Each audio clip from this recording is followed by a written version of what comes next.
The moment the human was summoned, the stars above Earth went silent. No alarms rang, no cities shook.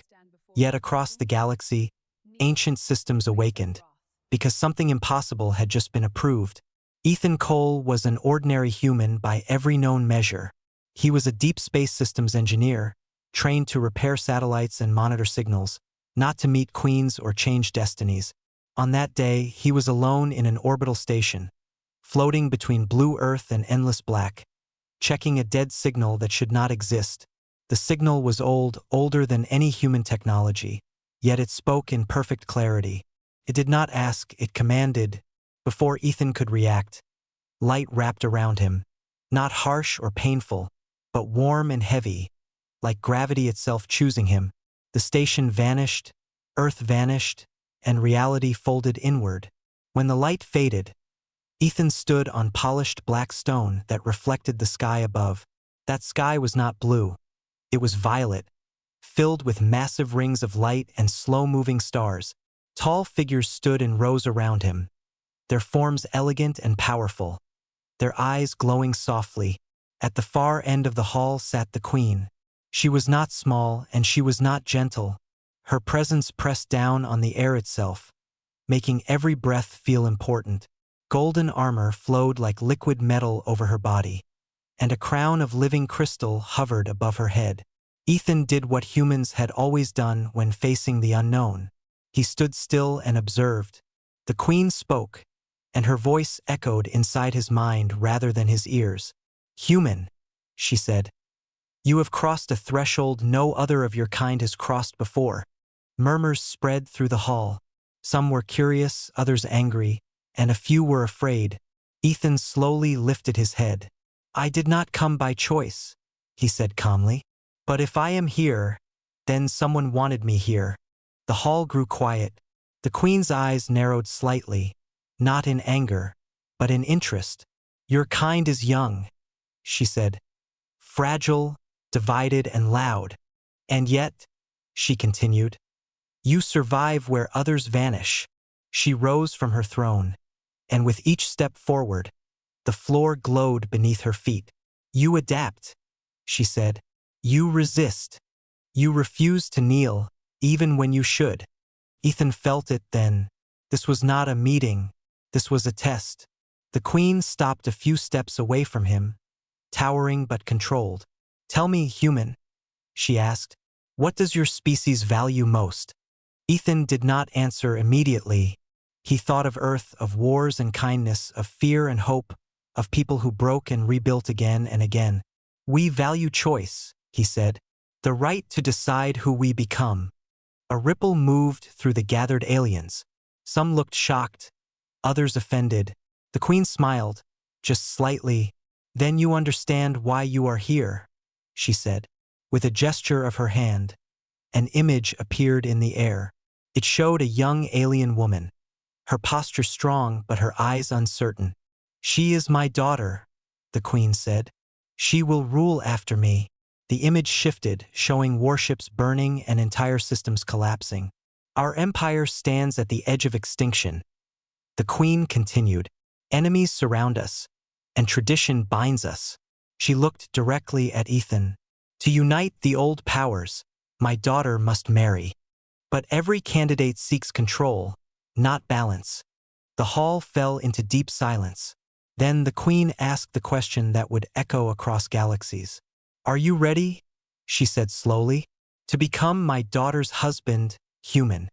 Ethan felt the weight of history crash onto his shoulders. This was not about love. This was about survival, power, and the unknown strength of humanity. He did not answer yet, because somewhere deep inside him, something ancient and human stirred, and the galaxy waited. Before the story continues, remember to gently support this journey by subscribing to the channel, so you do not miss what happens next. Ethan finally took a breath, and in that breath, the future of two civilizations began to change. The silence after the queen's question did not fade. It grew heavier. Even the glowing walls seemed to dim, as if the palace itself was waiting for Ethan's answer. Ethan remained still, not because he was fearless, but because panic would solve nothing. He had learned long ago that humans survived not by strength alone, but by thinking when fear tried to take control. Around him, the alien nobles watched closely. Some saw him as a tool, some saw him as an insult, and some already imagined his death. The queen lifted her hand, and the pressure eased slightly. "You do not have to answer now," she said. "A rushed choice leads to broken empires." With another gesture, the floor beneath Ethan shifted. Light rose like mist, forming solid ground beneath his feet. In seconds, the grand hall dissolved, replaced by a wide balcony overlooking an alien city. The city stretched endlessly, built in tall spirals and floating platforms. Energy rivers flowed through the air, connecting towers like veins of light. Ships moved silently between levels, their shapes smooth and sharp at the same time. "This is Aurelian," the queen said beside him, "the heart of our empire." Ethan stared, not hiding his amazement. Earth had wonders, but this was a civilization that had mastered space without destroying itself. At least not yet. "You wonder why a human," the queen said, "out of all species." Ethan nodded slowly. "Yes," he said, "there must be stronger choices." The queen looked at the city, not at him. "Strength destroys," she replied. "Control corrupts. Our rivals rule through fear." She turned toward him, her eyes sharp. "Humans are different. You fight each other endlessly. And yet, when extinction comes, you unite." Ethan thought of Earth's history, how humanity only looked up when the ground beneath them burned. She was not wrong. As they spoke, unseen eyes followed them. Deep within the palace, hidden chambers activated. Ancient machines analyzed Ethan's presence. Some readings spiked beyond expected limits. Far away, a council of shadowed figures received alerts. "A human has entered the succession path." One voice hissed, "That must not be allowed." Back on the balcony, the queen raised her hand again. The air shimmered, and a doorway formed from pure light. "Come," she said. "You will meet my daughter." Ethan felt his heartbeat quicken. This meeting felt more dangerous than the throne room, because politics could be studied, but people could not. They stepped through the light. The world shifted smoothly, not violently. They emerged into a vast training chamber. At its center stood the princess. She held a glowing blade, its edge vibrating with contained energy. Her stance was perfect, her breathing controlled. She moved with speed that bent the air itself. Combat drones attacked from every direction. She destroyed them one by one, precise and efficient. Power without waste. Ethan watched silently. This was not a sheltered royal. This was a weapon raised to rule. The princess finally stopped, sensing the presence behind her. She turned, her eyes locking onto Ethan instantly.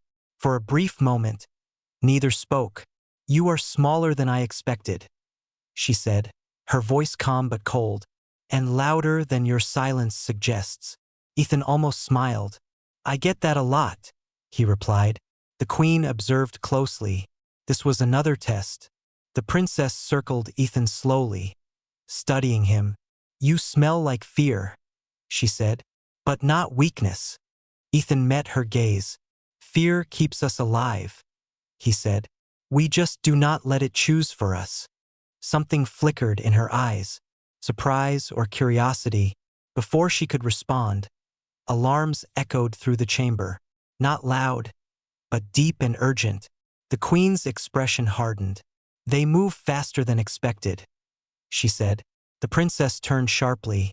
"The council," she said. "They will not accept this." Ethan felt the shift in the air. This was no longer a royal proposal. This was the opening move of a silent war. Far above the city, hidden fleets powered their weapons. Ancient treaties cracked, and one human stood at the center of a storm he never asked for. Ethan took a slow breath. He did not know the rules. He did not know the enemy, but he knew one thing.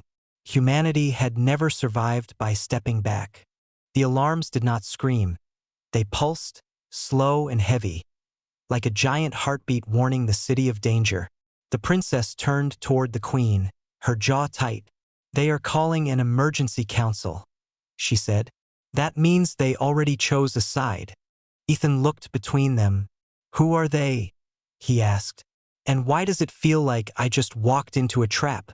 The queen did not answer immediately. She waved her hand, and the training chamber sealed itself, layers of energy forming invisible walls. "The High Council," she said at last. "7 houses, older than this throne.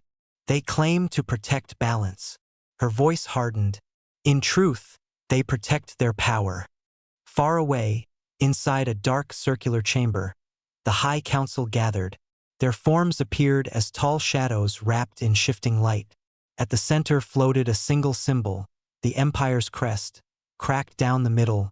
"A human," one counselor said, his voice sharp, "summoned into royal bloodlines. This breaks every law." Another replied, "If humans enter succession, our control ends." A third voice spoke, calm but dangerous, "Then the human must be removed."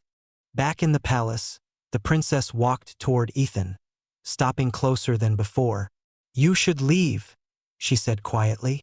"This place will kill you before it crowns you." Ethan studied her face. Behind the strength, he saw exhaustion. Behind the confidence, isolation. "If I leave," he said, "what happens to you?" She hesitated only for a second. "Then I marry one of them," she said, "and become a ruler in name only." The queen watched this exchange carefully. Ethan was not trained for court politics, yet he asked the one question none of them dared to ask. The floor beneath them shifted again. The walls became transparent, revealing the city below. Ships now moved faster, their paths sharp and alert. "They are mobilizing," the queen said. "Not openly, but enough to send a message." Ethan felt the weight of it all. This was not about him. He was a symbol that humans were no longer distant observers, a symbol that the old order could be challenged. Suddenly, the air twisted. A figure appeared without warning, cloaked in dark energy. Royal guards reacted instantly, weapons raised. "Stand down," the queen ordered. "This one has permission." The cloaked figure bowed slightly. "Your Majesty," he said, "the council demands the human be surrendered for evaluation." The princess laughed once, cold and sharp. "Evaluation," she said. "That is what they call execution now." The messenger did not deny it. Ethan stepped forward before either royal could speak.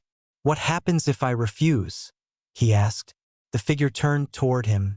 "Then you become an enemy of the Empire." Ethan nodded slowly. "Humans are familiar with that role," he said. The queen raised her hand, stopping further escalation. "The human is under my protection," she declared. "Any move against him is a move against the throne." The chamber vibrated slightly. Even distant systems felt that declaration. The cloaked figure stiffened. "As you command," he said. "But know this, not all wars begin with fleets." He vanished as suddenly as he had appeared. Silence returned, heavier than before. The princess exhaled slowly. "You just painted a target on yourself," she said to Ethan. Ethan looked out at the city again. On Earth, he had fixed machines. Now he was standing between powers that shaped galaxies. "I did not choose this," he said, "but I will not hide from it." The queen studied him closely. Many had claimed courage before. Few showed it when the cost was clear. "Then you must understand what comes next," she said. "You will be tested. Not by strength, not by weapons, but by truth." She gestured, and the air filled with moving images. Scenes of ancient wars, empires rising and falling, species erased because they refused to change. "Every suitor before you failed," the queen said. "They sought power. They feared losing control." She turned to Ethan. "If you walk this path," she warned, "you may lose your world." Ethan's chest tightened. Earth felt suddenly very far away. "And if I do not?" he asked. The princess answered this time, her voice low. Then this empire burns. Above the palace, the stars shifted slightly. Unseen fleets aligned. Old alliances cracked quietly. And in that fragile moment, a single human choice began to pull the future toward war. The queen's words lingered like a shadow that refused to fade. If you walk this path, you may lose your world. Ethan did not answer, not because he had no response, but because he finally understood the scale of the game. This was not a marriage proposal. It was a calculated gamble using humanity as a living variable. The queen turned and began to walk, her steps steady. "Come," she said. "You need to see what is truly at stake." The princess followed, silent now, her earlier sharpness replaced by focus. Ethan stayed between them as they moved through corridors that seemed to grow from light itself. They entered a chamber unlike any before. It was vast and dark, with a single glowing sphere floating at its center. Inside the sphere, stars moved like living creatures. "This is the archive core," the queen said. "It holds the recorded futures our seers have mapped." Ethan frowned. "Futures," he repeated. "More than one." The queen nodded. "Thousands," she said. "Most end in collapse." With a motion of her hand, the sphere expanded. Images surrounded them, fast and overwhelming. Alien worlds burning, mass evacuations, silent stars where life once existed. Ethan felt a chill. "These futures," he said carefully. "Where do humans appear?" The queen hesitated. For the first time since he had met her, uncertainty crossed her face. "In most," she said, "humanity is erased early." Ethan's breath caught. "Erased by who?" The princess answered, "By us." The words struck harder than any weapon. "In timelines where the empire survives," the princess continued, "humanity is considered unstable, a risk that must be removed before it grows." Ethan felt anger rise, hot and sharp. "And in the timelines where I accept," he asked, "what happens then?" The sphere shifted again, slower now, clearer. In those visions, human technology evolved alongside alien systems. Joint fleets defended borders. Enemies hesitated, uncertain. "But," the queen added quietly, "these futures come at great cost." The images darkened. Assassinations, civil wars, entire houses wiped out from within the empire. "The High Council fractures," the queen said. "They will not surrender power peacefully." Ethan clenched his fists. "So this is blackmail," he said. "Accept, and humans survive. Refuse, and you erase us quietly." The queen met his gaze without flinching. "Call it survival," she replied. Before Ethan could respond, the sphere suddenly flickered. Alarms returned, sharper this time. Not warnings, commands. A voice echoed through the chamber, distorted but clear. "Unauthorized fleet movement detected." The princess moved instantly. "They are making their move," she said. "Not openly. Testing your resolve." The chamber lights dimmed as a tactical display formed in the air. Several council-controlled fleets shifted positions near the Empire's outer systems, close enough to threaten, far enough to deny intent. "They want you scared," the princess said to Ethan. "They want you to run." Ethan stared at the display. On Earth, this would be called a Cold War. Here it was a countdown. "Do they know about the archive?" he asked. The queen's expression darkened. "They suspect," she said. "And if they seize it." She did not finish the sentence. She did not need to.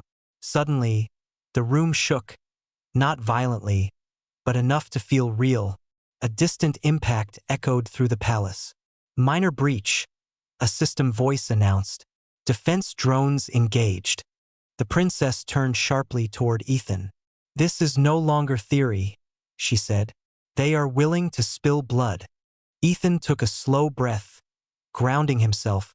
Humans had always been slow to act, but once pushed, they adapted fast. "If they see me as the weakness," he said, "then let me be the pressure point." Both royals looked at him. "I want access," Ethan continued, "to your systems, to your history, to how your enemies think." The queen studied him for a long moment.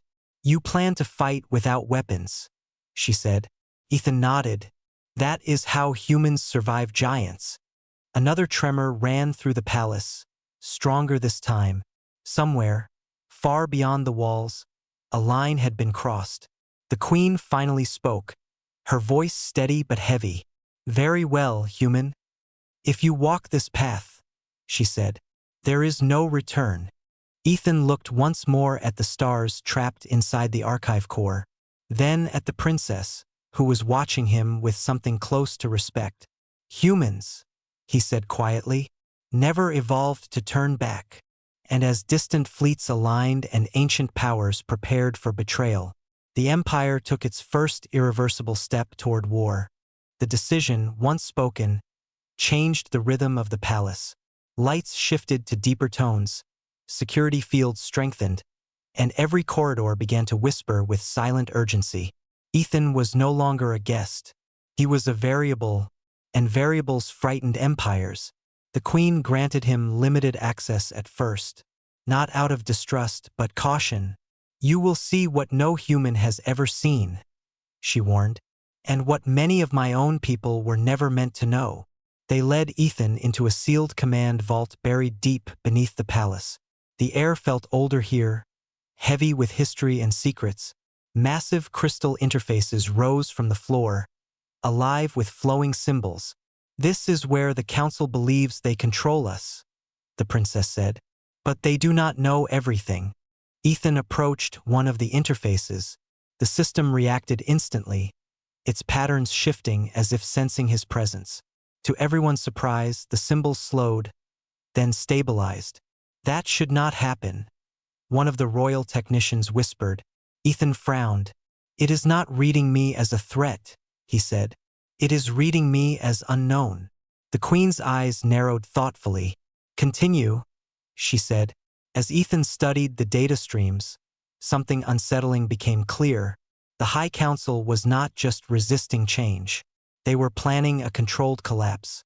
"They are letting border systems fall on purpose," Ethan said, "blaming external enemies, while positioning themselves as the only solution." The princess's expression hardened. "They would sacrifice millions," she said, "to keep their power." Ethan nodded slowly. "Humans have done this before," he said, "and it never ends well." Suddenly, the vault lights flickered. A warning pulse moved through the interfaces. "Unauthorized override detected," the system announced. The queen turned sharply. "They found this vault," she said. Before anyone could react, the room filled with a low vibration. A digital presence forced its way into the system. Not brute force, but precision. A council insignia formed in the air, cracked but glowing. "You have gone too far, Your Majesty," a voice said, calm and cold. "The human must be surrendered." The princess stepped forward, her hand near her weapon. "This vault is beyond your authority," she said. The voice did not waver. "Authority," it replied, "is decided by survival." Ethan watched the data carefully. Patterns repeated. Timing gaps appeared. "They are bluffing," he said quietly. "This is a projection. They cannot fully breach the vault." The queen looked at him sharply. "Are you certain?" "Yes," Ethan replied.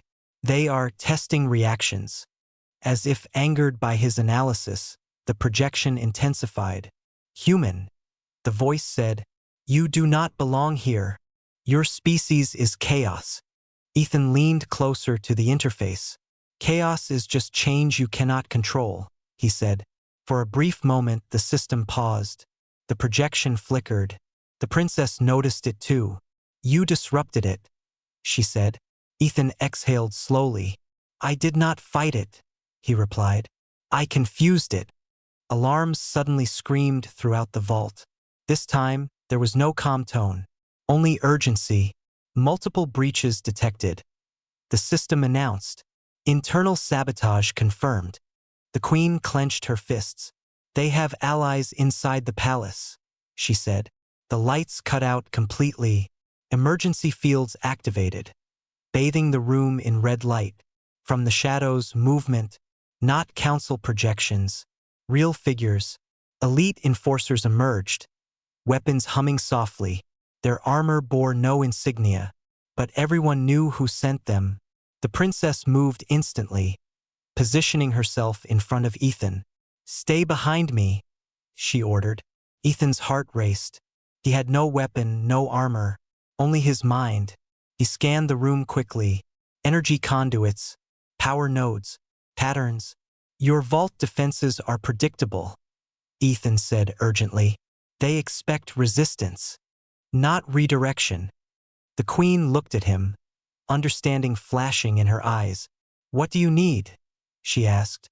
10 seconds, Ethan replied. The enforcers advanced, slow and confident. They believed the outcome was already decided. The princess raised her blade, energy crackling. 5 seconds, she said. Ethan placed his hands on the interface, not commanding, not attacking, but asking. The system responded. Light surged, pathways shifted. At the exact moment the enforcers fired, the floor beneath them vanished, dropping them into a containment field below. Silence returned, broken only by heavy breathing. The queen stared at Ethan. "You just rewrote a royal defense system," she said. Ethan stepped back, hands shaking slightly. "No," he said. "I just reminded it to adapt." But before relief could settle, a final alert appeared, flashing red. High Council escalation detected. Far beyond the palace, fleets were no longer hiding, weapons powered fully, treaties shattered, and the quiet political war finally began to. The stars above Aurelian shifted from calm patterns to sharp defensive alignments. Across the empire, long dormant weapons awakened, and ancient battle codes were unlocked. This was no longer a struggle of influence. It was a test of survival. In the command vault, the queen stood tall, her presence steady despite the chaos spreading outward. "The council has revealed itself," she said. "There is no return to shadows now." A massive tactical display filled the chamber, showing fleets on the move. Council-controlled armadas advanced from hidden positions, their numbers carefully calculated. Not enough to start open war, but enough to force surrender. "They want me handed over," Ethan said quietly, "as proof that the throne can still be controlled." The princess nodded, her grip tight on her blade. "And if we refuse," she said, "they will fracture the empire piece by piece." Ethan studied the display. The formations felt familiar, cautious, layered, designed to intimidate rather than strike. "They are afraid," Ethan said, "not of your fleets, but of what humans represent." The queen turned toward him. "Explain." "Humans grow fast," Ethan replied, "not just in numbers, but in ideas. You cannot predict us because we rewrite our own limits." As if the universe wanted to prove his point, a new alert appeared. Unknown signal detected. The signal did not originate from council space, nor from imperial space. It came from far beyond map territory. The princess frowned. "That region is dead," she said. "No civilization survives there." Ethan leaned closer, his breath catching. The signal pattern was wrong, too structured to be natural, too efficient to be random. "This is not council tech," he said, "and it is not yours." The room grew colder. The queen's voice dropped. "Then the seers were right," she said. "There is a third force." The display shifted, revealing shadowy shapes moving between stars. Not fleets, but something worse. "They have been waiting," the queen continued, "waiting for the empire to fracture." The princess looked at Ethan sharply. "And humans," she said, "are the trigger." Before Ethan could respond, the system blared another alert, louder than all before. "Border world lost." The image of a distant planet appeared. Its surface darkened, cities silent, Energy signatures erased in seconds. No weapons fire detected. The system added. Population vanished. The chamber fell silent. This was beyond war. This was extinction. Ethan felt a familiar tightening in his chest. Human history was filled with moments like this, when something unknown appeared, and survival demanded unity.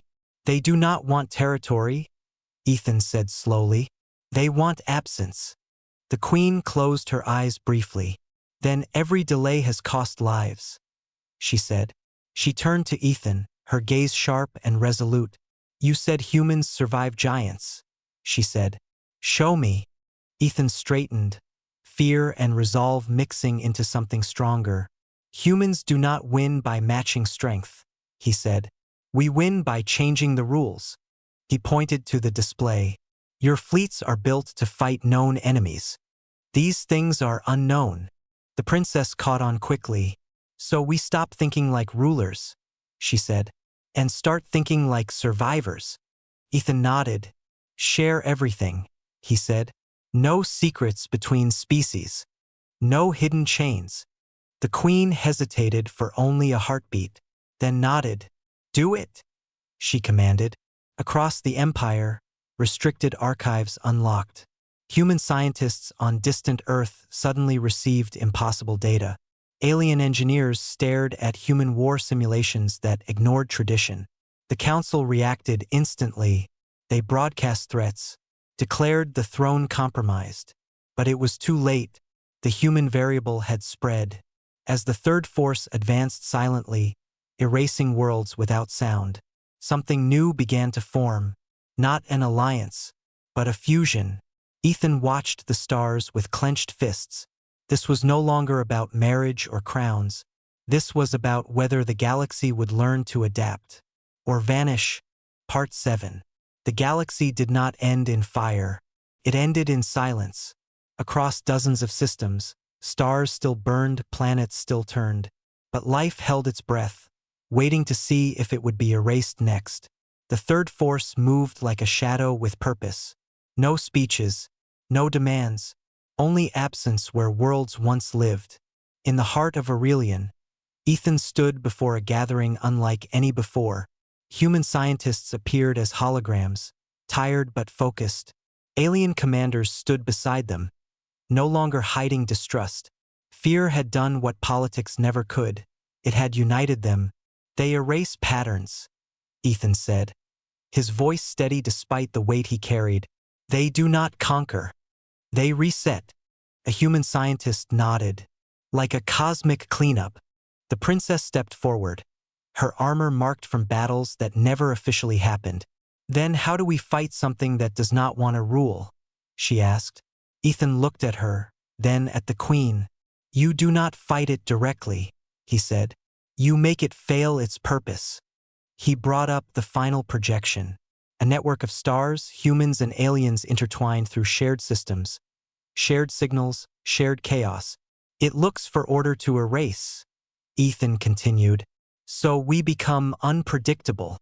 The Queen slowly understood. You want to break destiny itself, she said. Yes, Ethan replied. Humans survived by being impossible to fully map. We change faster than extinction can calculate. The plan was risky. It required trust and sacrifice.